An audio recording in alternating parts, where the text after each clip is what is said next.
आज की कहानी है नादान दोस्त। किसी गांव में एक बुढ़िया रहती थी। उसका एक ही बेटा था। वह बहुत ही आलसी और भोला था। इसलिए उसकी माँ उसे भोलू नाम से बुलाया करती थी। वह अपनी माँ का कहना कभी नहीं टालता था। उसकी माँ अपने बेटे की इस आदत से परेशान थी कि मेरे मरने के बाद यह क्या करेगा, क्या कमाएगा और क्या खाएगा। वह उसकी शादी करने की सोच भी नहीं सकती थी, क्योंकि वो जानती थी कि उसके बेटे की जिम्मेवारी भी बहू पर आ जाएगी। इसलिए वह अपने बेटे की शादी भी नहीं करवाती थी। उसकी माँ हमेशा उसे कहानी सुनाती थी कि बेटा, हमें मेहनत करनी चाहिए। मेहनत शब्द सुनते सुनते भोलू के कान पक गए थे। उसकी माँ खेत में काम करती थी। भोलू अपनी माँ के साथ कभी-कभी खेत में चलकर उसका हाथ बटा दिया करता था। उसकी माँ को फसलों को बेचकर एक बार 1000 रुपए मिले। माँ ने उसे 500 रुपए दिए और कहा, बेटा, इसे तू रख ले। इन रुपयों को तुम सोच समझकर खर्च करना। तू भी कहीं छोटी मोटी नौकरी कर ले। अपने माँ की इस प्रकार विनती करने पर वह एक साहूकार के घर पर काम करने लगा। मन तो उसका काम करने को नहीं करता था, लेकिन माँ की बात को टाल भी नहीं सकता था। साहूकार उसके काम से खुश था। उन्होंने महीने के अंत में उसे 2000 रुपए दिए। आज वह इतने रुपए पाकर बहुत खुश हुआ, लेकिन 1000 रुपए उसने अपनी माँ को थमा दिए और 1000 उसने अपने पास रख लिए। माँ ने उसे कहा कि इन्हें सोच समझकर ऐसे इस्तेमाल करना चाहिए जिससे तुम्हारी आमदनी बढ़े।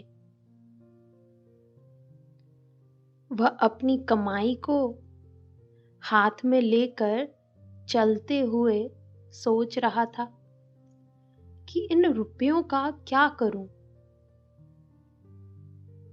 अचानक ही उसे रास्ते में उसके दोस्त दिखाई दिए। वह सब उससे पार्टी मांग रहे थे। तुम भी भाई अब कमाई करने लगे हो, हमें कुछ ना कुछ खिलाओ ना।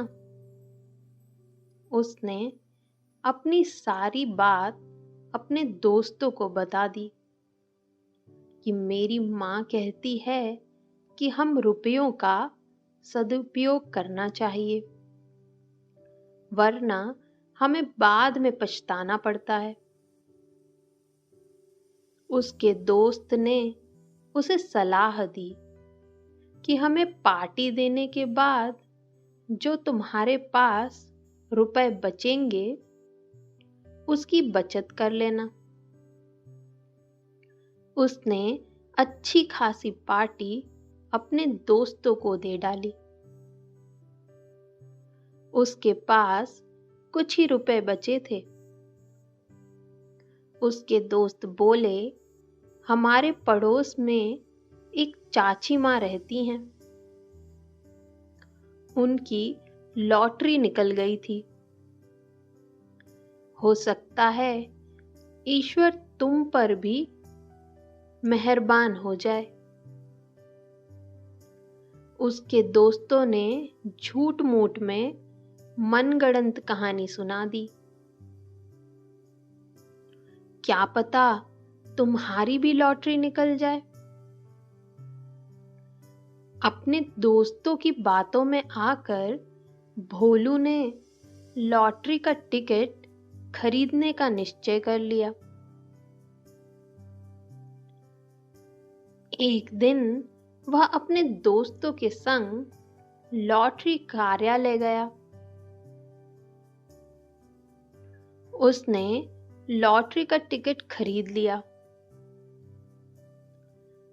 लॉटरी का टिकट खरीदकर वह बहुत खुश हो रहा था कि आज तो मैंने भी अपने कमाए रुपयों का सदुपयोग किया है। उसके पास से रुपए उधार लेकर दोस्तों ने भी लॉटरी के टिकट खरीद लिए थे। घर आया तो उसकी माँ बोली कि बेटा, रुपयों का तुमने क्या किया? तब उसने अपनी माँ को सारी बात बताई। उसकी माँ बोली, बेटा तू बहुत ही भोला है, हर किसी की बात में आ जाता है।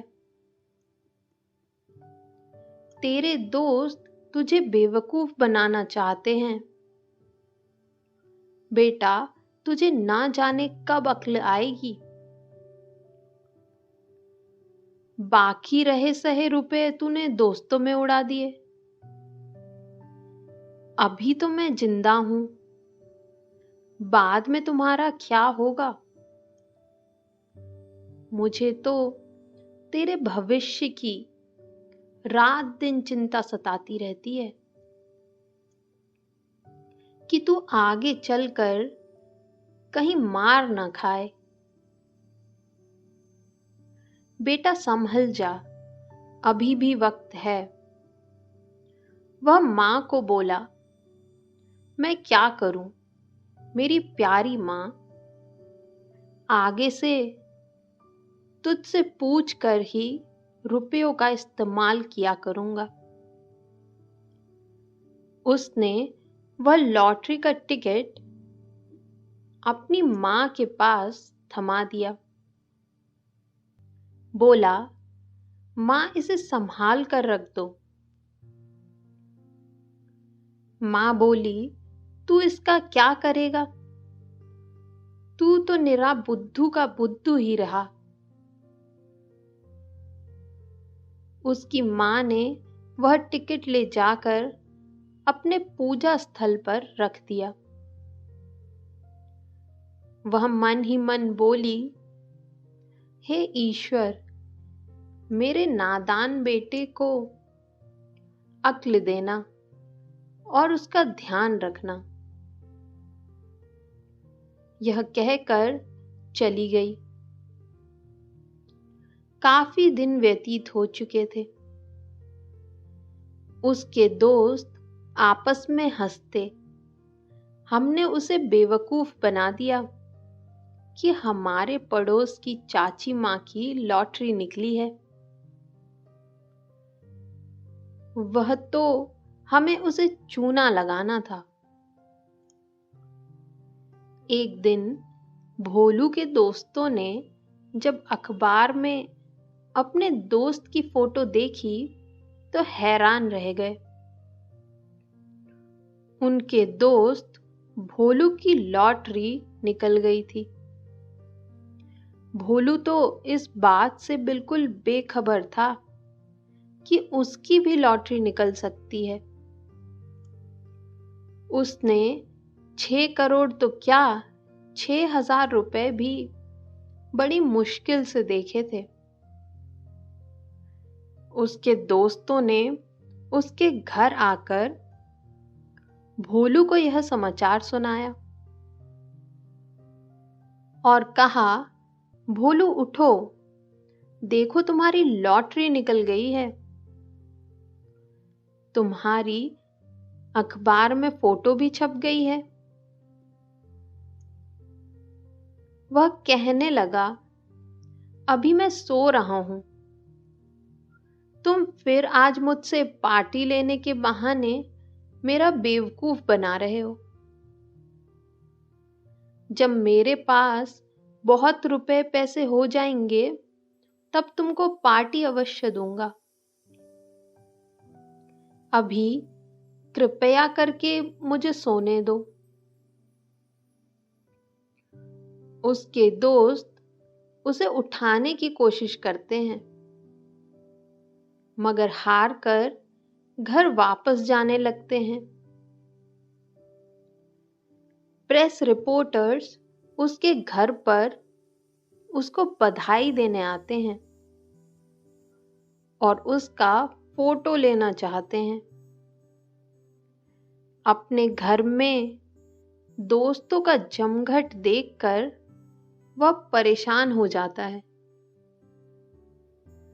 उसके घर के बाहर इतने लोगों का जमघट देखकर वह कहता है, भाई मुझे अभी आराम करने दो, मुझे बड़े जोर की नींद आ रही है,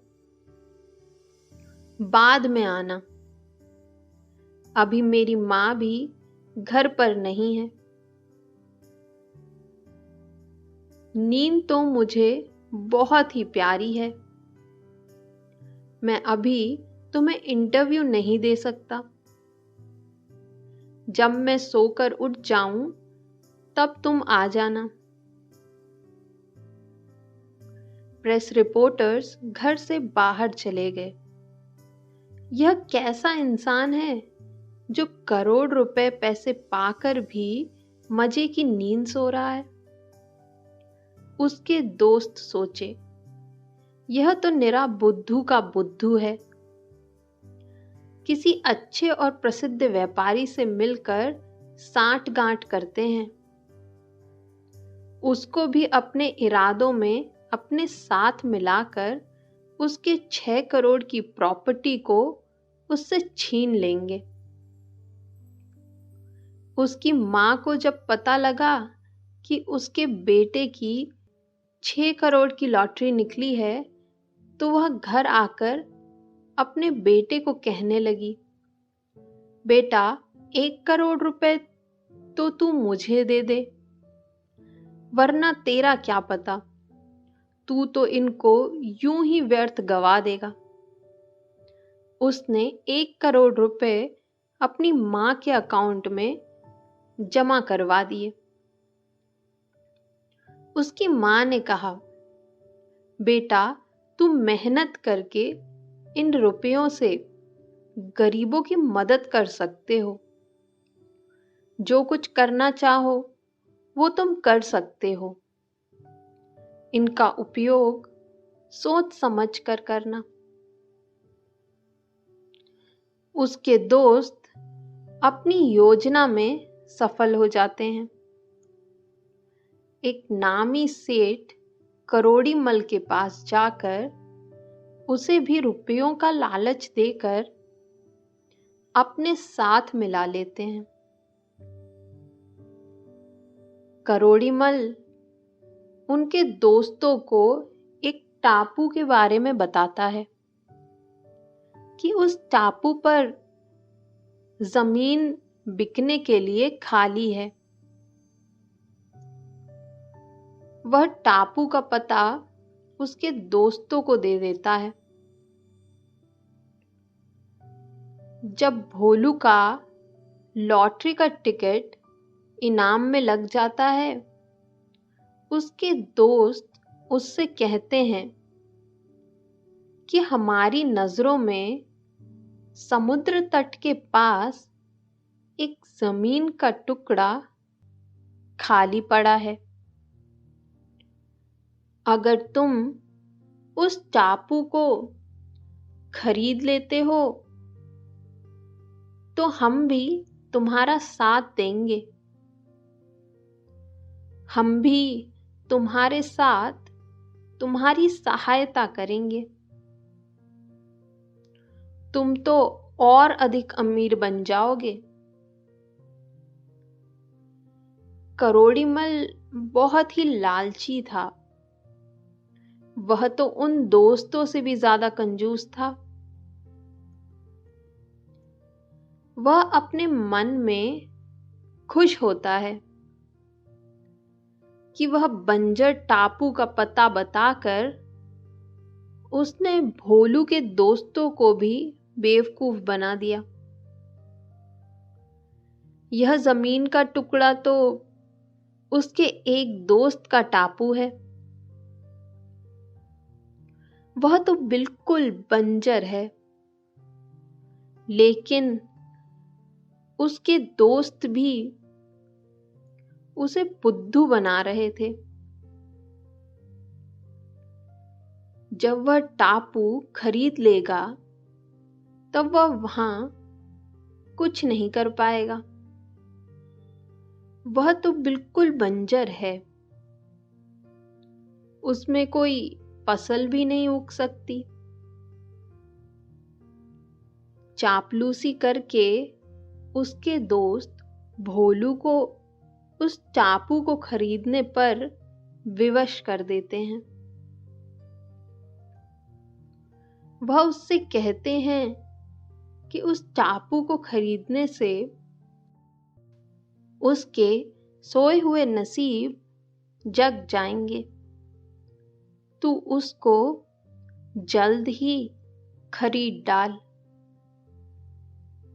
उसकी मां उस समय घर पर नहीं होती। वह अपने दोस्तों के बहकावे में आकर उन सब रुपयों से एक टापू खरीद लेता है। करोड़ीमल तो उन दोस्तों से 1000 रुपए कमाकर वह जमीन का टुकड़ा भोलू को दिलवा देता है। धीरे धीरे भोलू के साथियों को मालूम हो जाता है कि उस करोड़ीमल ने हमें भी चूना लगाया है। हमसे 10,000 रुपए पैसे भी लिए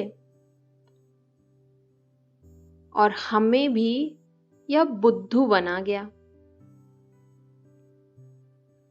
उसे 6 करोड़ मिले और बदले में उन्हें क्या मिला? कुछ भी नहीं। इस करोड़ीमल से अच्छा तो हमारा दोस्त था। हमने तो उसको बेवकूफ बनाया। उसको बेवकूफ बनाते बनाते हम खुद इतना बड़ा धोखा खा गए। आज हमको महसूस हो रहा है हमने तो अपने नादान दोस्त को भी नहीं छोड़ा। हमें अपने दोस्त को ढूंढना होगा। उसकी मां ने जब यह सुना तो वह बहुत उदास हो गई। वह भोलू से बोली, तुम अपने दोस्तों के बहकावे में क्यों आ जाते हो? मुझे तो इस बात का अनुमान पहले से ही था। अभी भी सुधर जाओ तो ठीक है। बिना मेहनत किए कमाई का ऐसा ही हश्र होता है। वह बोला, मैंने आपकी बात न मानकर बहुत बड़ी गलती कर दी है। उसकी मां बोली, उस दौलत के जाने का तुम्हें पश्चाताप नहीं करना चाहिए। करोड़ों की दौलत तो तुम्हारे पास अभी भी है। वह बोला, अब आप कौन सी दौलत की बात कर रही हो? वह बोली, बेटा, तुम्हारे शरीर के एक एक अंग सही सलामत है। यह दौलत क्या करोड़ों से कम है? इन अंगों से तुम क्या नहीं कर सकते? मैंने 1 करोड़ रुपए पैसे बचाकर पहले ही रख लिए थे। वह अब तुम्हारे काम आएंगे। इन रुपयों से अच्छी किस्म का बीज खरीदना। अपनी मेहनत का एक एक पल बिना गवाए व्यतीत करना। तुम अपने दोस्तों को दिखा सकते हो कि वह हारा नहीं, बल्कि असफलता और निराश होने पर भी पहले से कहीं ज्यादा निखर कर सोना बन सकता है। बेटा, जो कुछ होता है शायद वह अच्छे के लिए ही होता है। हार कर पीछे हट जाना कायरता है। बेटा, समझ अभी भी आ जाए तो कोई बुराई नहीं। तुम अब जांच परख कर ही कोई फैसला करना। पश्चाताप करने से कुछ हासिल नहीं होगा। तुम्हारे दोस्त पीठ पीछे तुम्हारा मजाक उड़ाने से पीछे नहीं हटेंगे।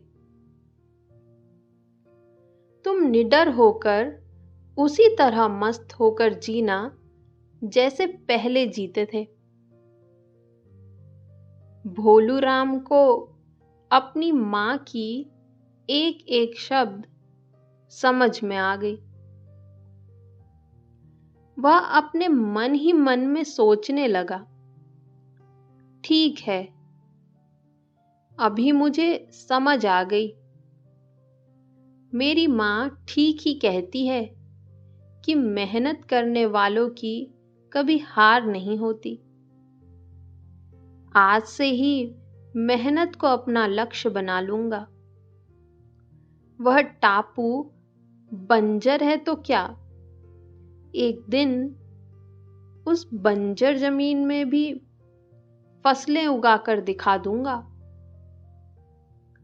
मैं मेहनत के दम पर एक दिन विजय हासिल करके रहूंगा। उसने अपनी मां को साथ लिया और उनके साथ उस टापू के पास बने हुए बंजर जमीन पर चलकर छोटा सा मकान लेकर वहां रहने लगा। वह जी लगाकर मेहनत करने लगा।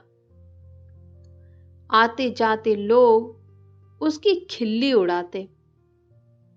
कभी बंजर भूमि में भी फसल उगती है क्या? उसने अपनी मां के बचाए हुए रुपयों से बीज खरीदा। उस खेत को खेती लायक बनाया। यह परवाह नहीं की कि इसमें अनाज भी उगेगा या नहीं। इसी तरह मेहनत करते करते उसे 8 महीने हो गए। करोड़ी मल ने उसके दोस्तों को भी चूना लगाया था। उसने सारे के सारे दोस्तों को कहा कि तुमने अपने दोस्त को तो दगा दिया, बंजर जमीन दिलवाकर। तुम भी अब पछताओगे। मुझे तो रुपए हासिल करने थे, वह रुपए अब मुझे मिल गए हैं। तुम अब कभी भी चैन की नींद नहीं सो पाओगे, ना तुम और ना तुम्हारा दोस्त। सबके सब दोस्त बहुत ही शर्मिंदा हुए। उन्होंने अपनी कमाई हुई जो संपत्ति थी वह करोड़ी मल को दे दी थी, ताकि उसका दोस्त भी बेकार हो जाए। ठीक ही कहा है कि जो किसी के लिए गड्ढा खोदता है उसका नुकसान पहले होता है। अब यह सारी बात उसके दोस्तों को समझ में आ गई थी। एक दिन सब के सब दोस्त घूमते घूमते उस टापू पर उसका पता पूछते पूछते अपने दोस्त को मिलने पहुंचे। उसको इस प्रकार खुशी खुशी काम करता देखकर और उसकी हिम्मत को देखकर, हल चलाता देखकर वह मन ही मन बहुत पछताते हैं। वह भोलू के पास आकर बोले कि हमने तुम्हारे जैसे अच्छे दोस्त को गवा दिया और हमने तुम्हारे 6 करोड़ रुपयों पर पानी फिरा दिया।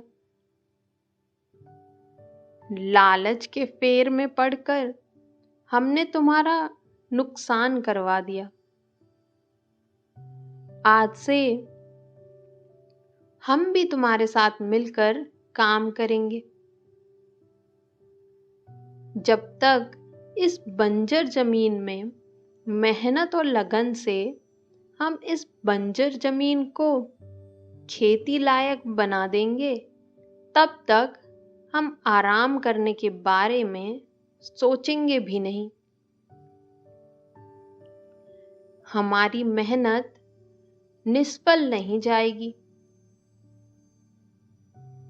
हमने तुम्हें भी कंगाल बना दिया। हमें अपने किए का फल मिल चुका है। उन्होंने भोलू को बताया किस तरह से उस करोड़ी मल ने तो हमें भी बेवकूफ बनाया। करोड़ी मल ने हमसे कहा कि तुम अपने दोस्त के साथ हेरा फेरी कर रहे हो, तुम्हें भी यही सजा मिलनी चाहिए। वह हमसे 10,000 रुपए लेकर चलते बना, लेकिन अब हमें समझ में आ गया है। भाई, हमें माफ कर दो। हम तुम्हारे साथ मिलकर इस बंजर जमीन को सोना बना देंगे। भोलू ने अपने दोस्तों को माफ कर दिया। वह दिन रात उस टापू की खुदाई करने लगे और जमीन को खेती योग्य बनाने में लग गए। एक दिन जब वह खेती कर रहे थे तो अचानक भोलू राम को खुदाई करते वक्त कुछ टन टन की आवाज सुनाई दी। उन्होंने जब खुदाई की तो ना जाने वहां पर कितने अरबों की संपत्ति गड़ी थी। भोलू राम को उसकी ईमानदारी का फल मिल गया था। उसने सब रुपया बैंक में डाल दिया और उसने अपने दोस्तों को भी रोजगार दिया। गरीबों के लिए घर और बेसहारा लोगों के रहने के लिए मकान बनाए। करोड़ीमल भी आश्चर्यचकित रह गया। वह भी आकर भोलू के पांव पड़ गया और उसने उससे क्षमा मांगी। ठीक ही कहा है, भगवान जिसको देता है छप्पर फाड़ कर देता है।